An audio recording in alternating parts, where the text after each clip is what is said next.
Match खेलल गया Chennai super Kings आ Mumbai Indians के बीच।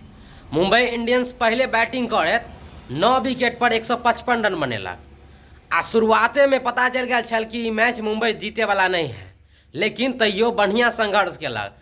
बताओ तो एगो समय छलै जब मुंबई इंडियंस मैदान में आवे छै तो सब फैन के खूब एंटरटेनमेंट हो छै, लेकिन पिछला 5 साल से मुंबई इंडियंस के बुझो ट्रॉफी जीतला 5 साल भ गया। आखिरी बार ट्रॉफी साल 2020 में जीतल रहे दिल्ली कैपिटल्स के हरा के, लेकिन ओके बाद अखन तक बुझियो पिछला 5 साल से मुंबई इंडियंस ट्रॉफी नहीं जीतल हन।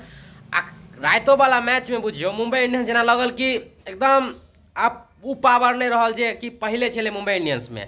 हार्दिक पांड्या जसप्रीत बुमराह के जाए के बाद तो और मुंबई इंडियंस कमजोर भ गए हन। आ सूर्य कुमार यादव रोहित शर्मा के तो बातें छोड़ दियो। आईपीएल में अब की भ गए हुनका सबके तो हम सब तो कहिए नहीं सकै छी। जखन 156 रन के पीछा करे उतरल चेन्नई सुपर किंग्स तो जे हिसाब से ऋतुराज गायकवाड़ आ रचिंद्र रविंद्र खेले छल तो हमारा सबके लगल कि मैच तो बुझियो 15 ओवर में खत्म हो।